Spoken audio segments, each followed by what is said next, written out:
Hi everyone, Season 29 is in full swing and I keep getting a lot of questions about the season mechanic, the Visions of Enmity that you can see here right now. If you have played the season, you have probably understood that this is a very valuable thing to farm, and everyone keeps asking me what are the best places to find those portals, how does it work, and how does this compare to the other activities like rifts, greater rifts, etc.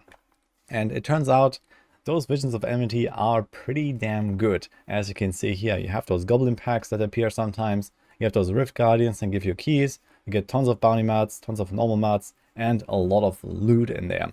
In fact, I believe this is actually by far the best activity to farm, and with the Paragon Cap in place at 800, which is very easy to reach, there's not really such a big reason to farm Greater Rifts in Season 29. You only get to Paragon 800, and outside of that, you just need to level gems, get some augments, and this is about it for Greater Rifts, and then you can push later. So I farm mostly Visions of Enmity and not really anything else right now, unless I want to go and push to a higher Greater Rift.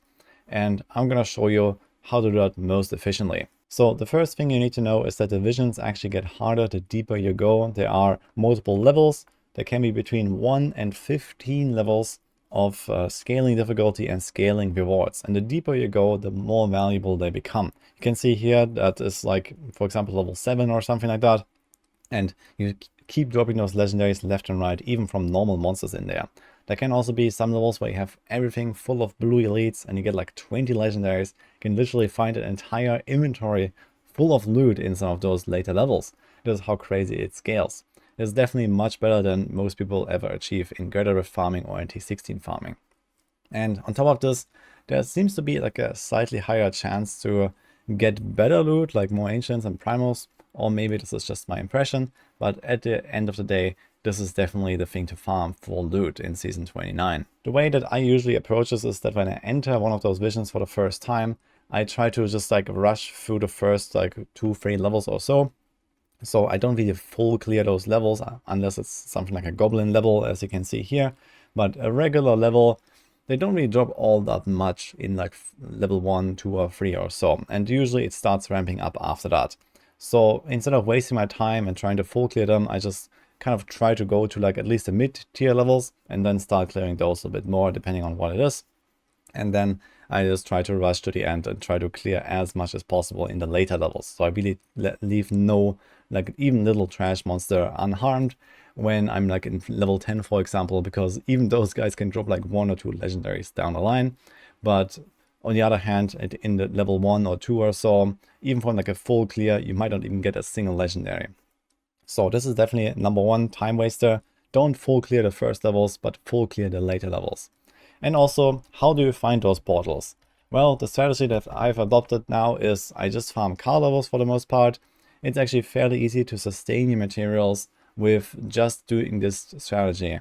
And you actually slowly go up with your materials. So if you're not playing a class that can find bovine varnishes, you can craft them on a Crusader. So I just made this level 1 Crusader, crafted a few of those polearms, and there's a 1 in 3 chance to get the cow stick. So it's fairly cheap. It costs on average something like 200 of each mat or so, and you get Death Breath galore anyway.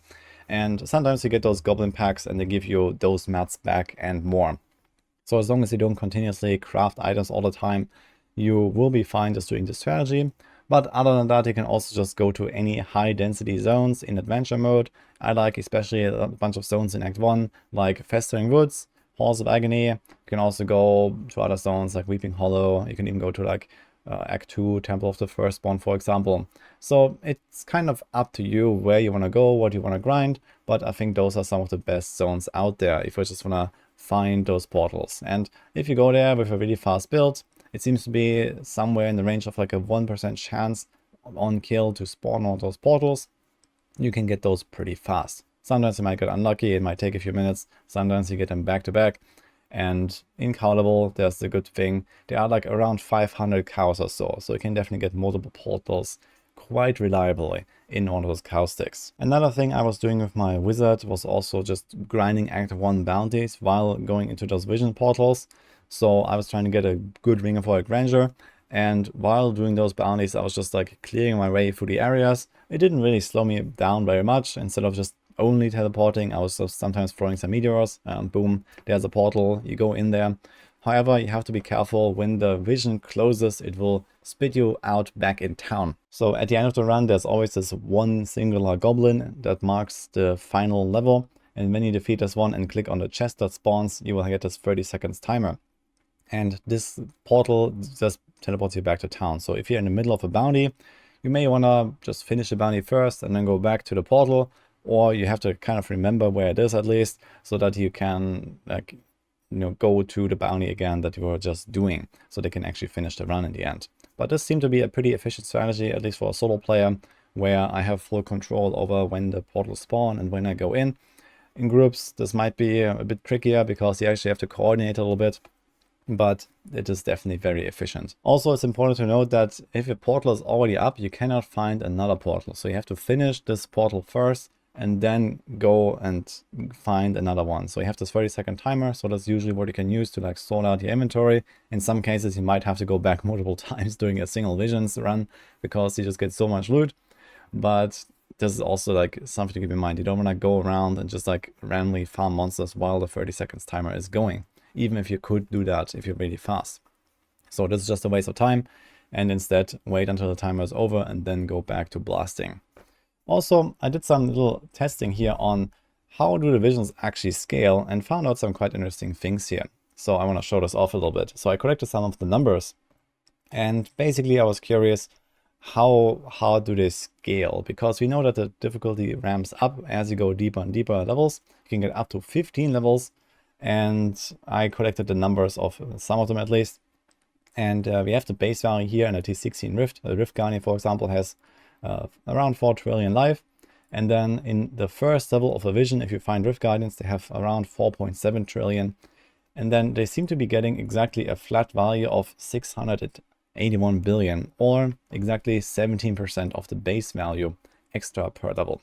So it scales a little bit like Greater Rifts, however, not exactly, because in Greater Rifts it's multiplicative per tier. And here it seems to just take 17% of the base value of T16 or whatever difficulty you're farming, and then add 7% of that. So you see that the relative increases is going down basically. So it starts with 17 and then 14.5%, 12.5%, 11, 10, etc. So the increases are not that noticeable anymore on the later levels. However, it does mean that you get up to 15 times 17% extra HP. So monsters in a 15th level of a vision have around 3.5 times the HP of Torment 16, or roughly the equivalent of Greater 85. So what this means is that your typical T16 build, if you don't have a lot of damage, might struggle a little bit if you're not careful. At least when you go to those late levels, you might also be very squishy because you go to town, you come back, your gold wrap is down. At least that has happened to me a few times where it was a bit of a scary situation. However, for the most part, I guess most builds are fine, but you have to be aware that monsters can get relatively tanky if you don't have a build optimized for a little bit higher than Torment 16. In any case, I am having a lot of fun with this season, and I hope that you are too, and I hope that this video helps you to understand a little bit better how and when to farm Visions of Enmity. In general, this is the season thing, I guess, and this is probably what they intended. It's really good and really helps you to gear up your character. I can say that it definitely goes faster than usual. I can gear up my characters in 15 to 20 hours or so with a pretty damn good gear.